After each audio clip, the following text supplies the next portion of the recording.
Breakfast ready, butter toast আর ডিমের omelette. দিদি ওখানে একটা কলা আছে, দিয়ে দাও তো ছাড়িয়ে মেয়েকে। আচ্ছা ডাক্তারে রেখে দাও। রায়ান স্কুলে গেছে পাউটি এসব নিয়েই, ওর বাবাও তাই নিয়ে চলে গেছে। আর ওইদিকে মেয়ে করেছে ব্ল্যাক কফি। ম্যাম ব্ল্যাক কফিটা দেখা, কালকে একটা নতুন কফি পাতার এনেছে ওর বাবা। ফ্যানা শেষ হয়ে গেছে, আচ্ছা ঠিক আছে, তাহলে যখন আবার পড়বে তখন দেখাবো। বাবা কি কাজও আসছে, মাঝে মাঝে এই ফোনটাও দেখি ডিস্টার্ব করে। আর ওইদিকে দিদি আজকে এসছে, দিদি কি রান্নাবান্না করেছে দেখাচ্ছি। আর এদিকে আমাদের জন্য এটা করে নিয়েছে। এখন আবার ব্ল্যাক কফি, আপাতত ব্ল্যাক কফি, ব্রেড আর অমলেটটা খাই, প্রচণ্ড খিদে পেয়েছে। তারপর অফিসে বেরোই, 9:35 বাজে। কালকে ওই সমস্ত বৃষ্টি হলেও আজকে আবার অ্যাজ ইট ইজ গরম। যাই হোক, গুড মর্নিং এভরিওয়ান। আবার একটা নতুন সকালে ঘরে বাইরের তরফ থেকে তোমাদের সবাইকে ওয়েলকাম। আশা করছি তোমরা সবাই খুব ভালো আছো। আমরাও আপাতত মোটামুটি ঠিকঠাক আছি। তো চলো খেয়ে দিয়ে নিই। মাম তো পড়ছে, মামের কালকে এক্সাম আছে, পড়ে আসছি। লেটই হয়ে গেল আজকে, এখন বেরোই। ছাতাটা তো কালকে তোর বাবা কি নিয়ে ঢুকেছিল? না, নিয়ে তো ঢোকেনি, ছাতাটা নিচেই আছে মনে হয় আমার। ওইটাকে তুলে রেখে দিস যেখানে থাকে, ঠান্ডা হয়ে গেছে কিনা দেখ, তুলে রেখে দিস। আর ওই বাথরুমের সামনে টাওয়েলটা পেতে রাখিস। ঠিক আছে চলো। আর দিদি এই যে রান্না করে দিয়ে গেছে, এটার মধ্যে রুটি আছে কালকে টিফিনের, মানে ব্রেকফাস্টের। এখানে আছে ভাত, এখানে আছে কালকে টিফিনের ওই রুটির সাথে খাওয়ার জন্য আলু কুমড়োর তরকারি, আর করে দিয়ে গেছে এই যে সোয়াবিন আলুর তরকারি। আর ওদিকে পেঁয়াজ টিয়াজ কেটে রাখা আছে, ওরা ডিমের অমলেট করে নিয়ে খাবে। তো চলো এখনকার মতো টাটা। রায়ানকে বলে গেলাম, রায়ান একটু দেখাবে, মাম ডিমের অমলেট করবে, কাজ করবে, ও রায়ান একটু ব্লগ করবে। আমার সাথে সন্ধ্যেবেলা কথা হচ্ছে, টাটা।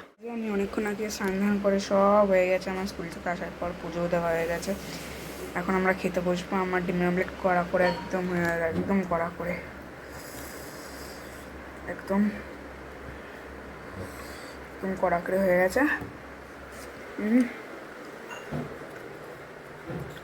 আর কি রে, চলো দিদিভাই করছে এটা, সেটা এখন দেখাই।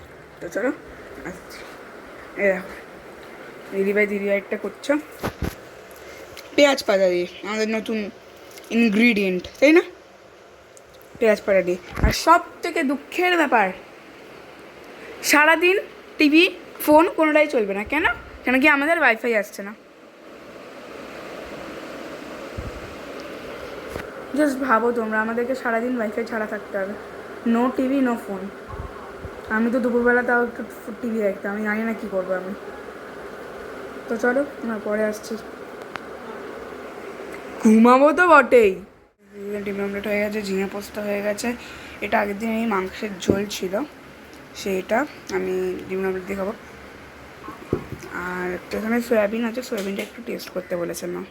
এখানে রুটি বানানো আছে, আর এটা হচ্ছে ভাত। তো চলো খেয়ে। 3টে বাজে, আমরা এখানে এবার শোবো। মানে দিদিভাই শোবে না, দিদিভাই পড়তে বসবে। দিদিভাই বলবো কি দেখে দেখালি? ঠিক আছে। আর বললাম না, গা গিন গিন করছে আমার পুরো, লিটারালি এখন ভয় পাচ্ছি শুনেই। তো চলো আমি এখন ঘুমাই। কী আর করবো, টিভিটা দেখতে পারবো না, তাই জন্য 3টার সময় আজকে ঘুমাতে হচ্ছে আমাকে। আবার পরে আসছি। এখন তো টুকটুক করে রায়ান বেশ ভালোই ব্লগ করে, তোমরা দেখতেই পাও। রায়ানকে বলে যাই, রায়ান করে। যাই হোক, এতদিন বলেছিলাম স্কুল খুললে আর করতে হবে না, তাও বলার পর করে। তো আমি অফিস থেকে এসে যে কাজটা আমার থাকে, ফ্রেশ হয়ে তারপরে জামা কাপড় গুছিয়ে সোজা চলে এসেছিলাম আজকে রান্নাঘরে। কারণ আমার বাবা অনেক দিন ধরে বলছিল একটু ডাল সেদ্ধ খাবে শুকনো করে, আমি যেরকম করি কাঁচা লঙ্কা দিয়ে, টমেটো দিয়ে, পেঁয়াজ দিয়ে, সর্ষের তেল দিয়ে, ওরকমভাবে সেদ্ধ আর কি, একটু মাখা মানে একদমই শুকনো করে খাবে। তার সাথে ডিম সেদ্ধ খাবে আর আলু সেদ্ধ খাবে। তো যাই হোক, যেরম বলা সেরম কাজ আমি অফিস থেকে এসে আজকে বসিয়ে দিয়েছি। আর প্রতিদিন তো অনেক লেট করে ঢোকে, প্রতিদিন এটা খেয়ে ঠিক আরাম পাবে না ঠান্ডা ভাতে। তো একদম গরম নামাবো, গরম খাবে, এটার আলাদা একটা স্বাদ। তো এই যে ভাত তো কড়াই থাকে, ভাত গরম করে নেব।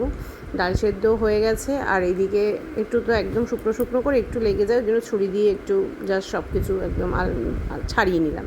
তারপরে এর মধ্যে পেঁয়াজ লঙ্কা আর টমেটো কুচি দিয়ে দিয়েছিলাম। আর ওইদিকে আলু সেদ্ধটাও বসিয়েছি, আর ডিম সেদ্ধটা বসাবো। আলু সেদ্ধটা নামিয়ে তারপর ডিম সেদ্ধটা বসাবো। আলু সেদ্ধটা যখন আলু সেদ্ধ বসাচ্ছিলাম তখন, বা ডাল যখন ধুচ্ছিলাম নিচ্ছিলাম তখনও ভিডিও ক্লিপ করেছি, বাট ওই আমার মাথাতে ছিল না, আমি তো লম্বা করে ফেলেছিলাম, ব্যাস। আর আমি করতে পারিনি, ওই ভিডিওটা এখানে আমি দিতে পারিনি। তো কী আর করা যাবে। এইদিকে আমার সব কিছু হয়ে গেছে। এরপরে একটু সর্ষের তেল দিয়েছিলাম, এই দেখো সর্ষের তেল দিয়ে দিলাম, একটু বেশি করেই দিয়েছিলাম, দিয়ে সিঙ্ক টিঙ্ক মেজে নিয়েছিলাম। আর ওইদিকে মেয়ে গ্রিন টি করে নিয়েছিল, ওইদিকে রায়নও পড়তে চলে যাবে, রায়নেরও যাওয়ার টাইম হয়ে গেছিলো। সিঙ্ক মাজাটা আমার কাছে একটা মানে একটা রুটিন বলতে পারো, না হলে সিঙ্কটা বড্ড ময়লা হয়ে যায়, তাই সিঙ্কটা না মাজতেই হয়। টাটা যা, টাটা। কোথায় যাচ্ছিস? যা তাড়াতাড়ি যা, পড়তে যা। ওই পাশে মশলার দোকান আছে, মশলার ডিম। Bye bye. Bye bye. Green টিটা ঠান্ডা হয়ে গেছে। গ্রিন টি দেখিয়ে দে। এই তো গ্রিন টি তো অনেকক্ষণ আগেই হয়ে গেছে করা, কিন্তু খাওয়া এখনো হয়নি। ফোন ওদিকে আলু সেদ্ধটা নামিয়ে মেয়ে বললো গ্রিন টিটা খেয়ে যাওয়া। আমি বললাম দাঁড়া, ডিমটা বসিয়ে তারপর একেবারে আসছি। এই জাস্ট বসলাম, রায়নে ইনহেলারটা ঢুকিয়ে দাও। এটা কি? এ বাবা,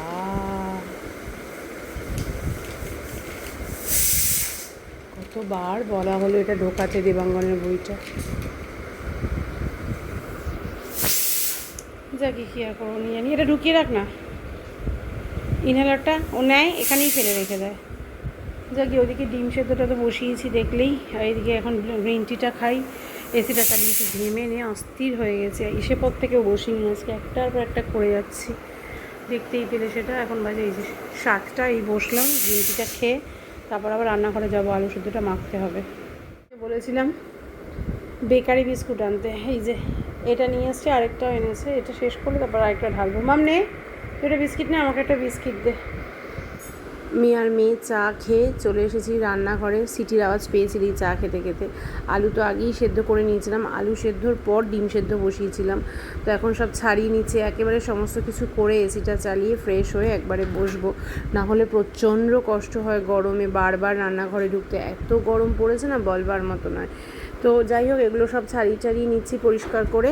তারপর ভাবলাম একেবারে চপিং বোর্ডের মধ্যেই আজকে মেখে নিয়ে একেবারে একটা বাটির মধ্যে রেখে দেবো আলু সেদ্ধটা। ডিম সেদ্ধ রাখার তো কোনো ব্যাপার নেই, ডিম সেদ্ধগুলো একেবারে কড়াইয়ের মধ্যে, ডাল সেদ্ধ ছিল ওর পাশেই, মানে ওর মধ্যেই রেখে দিয়েছিলাম। তো অনেক দিন ধরে মনটাও চাইছিল জানো তো, ওই ঘিটা যে আনি, যেটা সরনা থেকে ঘিটা আনি, ঘিটা দিয়ে আলু সেদ্ধ দিয়ে খেতে না দারুণ লাগে, জাস্ট দারুণ লাগে।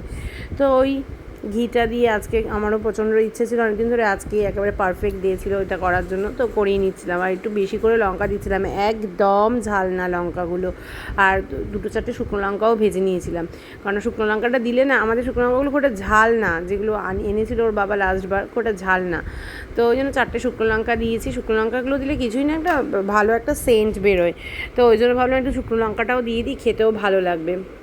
তো ওই দেখো, আমি আবার পাশে দাঁড়িয়ে ইয়েও করছিলাম, বাসনও মেজে নিয়েছিলাম, যেটুকু টুকটাক বেরোচ্ছিলো। আর এই যে শুকনো লঙ্কাটাও রেডি হয়ে গেছে, শুকনো লঙ্কাটাও এই যে ভেজে নিলাম। ভেজে নিয়ে এবার একেবারে তেল সমেত, একেবারে লঙ্কা সমেত দিয়ে দেবো। বেশ গরম লাগছিল, মানে গরম ছিল আর কি, কিন্তু গরম গরম না মাখলে আবার হবে না। ডালে তো একটু নুন হলুদ দেওয়াই আছে, আর এখানে তো হলুদ দেওয়ার কোনো প্রশ্ন নেই, শুধু নুন দেবো। নুন দিয়ে একেবারে ভালো করে চটকে, আর আলুটা একদম আঠা আঠা ছিল, দারুণ লেগেছিল খেতে। এত ভালো লেগেছিল না, বলবার মতো না খেতে, খুবই ভালো লেগেছিল। আর অনেক দিন পর খেলাম, ওর জন্য বেশি ভালো লেগেছিলো। আর কাচের বাটিটা নিয়ে নিয়েছে, একেবারে মেখে টেকে একেবারে সমস্ত কিছু করে টোরে শান্তি মতন বসবো। যখন মাথায় কাজ থাকে আমার, তখন অফিস থেকে এসে আমি শান্তি মতো বসতে পারি না, যতক্ষণ না ওই কাজটা আমি কমপ্লিট করব। তো এই যে আমি মাখতে মাখতে আবার একটু টেস্ট করে দেখে নিলাম কিছু লাগবে কিনা, দেখলাম লবণ লাগবে, আবার দিলাম একটু লবণ ওর মধ্যে। আর সত্যি কথা বলতে না, গরমের মধ্যে এখন আর কিছু খেতেও ইচ্ছে করছে না এইসব খাওয়া ছাড়া। তো যাই হোক, খুবই ভালো খেয়েছি, সমস্ত কিছু হয়ে টয়ে গেছে। লাস্টে যে কাজ থাকে সমস্ত কিছু রান্নার হয়তো হয়ে গেছে, কিন্তু লাস্টে তো বেশ কিছু কাজ থাকে, সেটা হচ্ছে বাসন মাজা। সব বাসন তো আমি ফেলে রাখি না, তোমরা যারা আমার ব্লগ দেখো তারা তো জানোই। তো ওই বাসন মেজে নাকি পড়েছিলাম, বাসনগুলো মেজে একেবারে বাইরে দিয়ে তারপরে মামকে বললাম দাঁড়া যাচ্ছি। তবে ইয়েটা মাজিনি, প্রেশার কুকারটা আজকে রেখে দিয়েছিলাম, সবই মেজে রেখেছিলাম। সিঙ্ক টিং দেখতেই পাচ্ছ পুরো একদম নিট অ্যান্ড ক্লিন, সব মেজে একেবারে বসলাম। খুব সাধারণ খাবার, কিন্তু খুব খুব খুব তৃপ্তিদায়ক খাবার গরমে। একেবারে আলু সেদ্ধ, ডিম সেদ্ধ, শুকনো করে ডাল সেদ্ধ, আর একটু ইয়ে ছিল সোয়াবিন। 15টা বাজে, আর এই যে ট্রেকিং করতে গেছিল, চলে এসছে। গল্প শুনছি ট্রেকিংয়ে, চন্দ্রতাল টাল সব দেখে এসছে। আর আমার মেয়ে অনেক দিন ধরে বলছিল শুনছে গল্প চন্দ্রতালের। তারপরে এসছি, ব্যাস শুরু হয়ে গেছে। আজকে ডলি যোগ দিয়েছে। সেদ্ধ ভাত খাওয়া স্টার্ট হয়ে গেছে। হ্যাঁ, এই যে কি রে, কেমন লাগছে? এক্সট্রা ভাত দেবে কেন? এই যে হ্যাঁ, তখন ব্লগ যখন করেছি তখন দেখিয়েছি। চলো খেয়ে নি। এটা আজকে একটা নতুন যোগ হলো। কেমন হয়েছে বলো এই ম্যাগনেটটা? আমার তো খুব এখন ভালো লাগে। সবার ঘরে দেখি ফ্রিজ ম্যাগনেটের অনেক কিছু লাগানো থাকে, ভালোই লাগে আমারও। আর এই যে একটা স্টোল, এটা একটা পেলাম আমি। আর এই যে একটা টুপি, এটা পেল রায়ান। আর এই যে একটা সোয়েটার, এটা পেল মাম। 4টে জিনিসই ভীষণ সুন্দর হয়েছে। রায়ান পড়তে গিয়ে নিয়ে এসছে। হ্যাঁ, এখানে 3টে ফ্রিজ ম্যাগনেট একটা। 4টে জিনিসই ভীষণ পছন্দ হয়েছে। আসলে এগুলো কারা দিয়েছে? এগুলো দিয়েছে হচ্ছে দাদাভাই আর বৌদিরা গেছিলো, দাদাভাই বৌদি আর বুবু ইয়েতে, ওই অফবিট গেছিলো দার্জিলিং হয়ে, তারপর ওরা ফিরেছে, তো ওরাই নিয়ে এসছে আমাদের জন্য। কেমন হয়েছে বলো? আর খাওয়া দাওয়া হয়ে গেছে, ঘুমোতে যাবো। সেদ্ধ ভাত অনেকটা ভাত খেয়ে নিয়েছি আজকে। অনেক দিনের ইচ্ছে ছিল এই ঘিয়ে লঙ্কা দিয়ে, আলু সেদ্ধ দিয়ে। লাগবে তুমি গরম করার পর মনে হচ্ছে সয়াবিনটা একটু খেলেই হয়ে গেছে, বহুত পেটটা ভরে গেল। তারপরে জোর করে খেলাম আমি। তো অনেকদিন ধরে ঘিয়ে লঙ্কা দিয়ে আলু সেদ্ধ দিয়ে ঘি দিয়ে খাবো ভাত ভেবেছিলাম, আজকে খেয়ে নিয়েছি। যাই হোক চলো, আজকের মতো গুড নাইট, কাল আবার দেখা হবে, টাটা।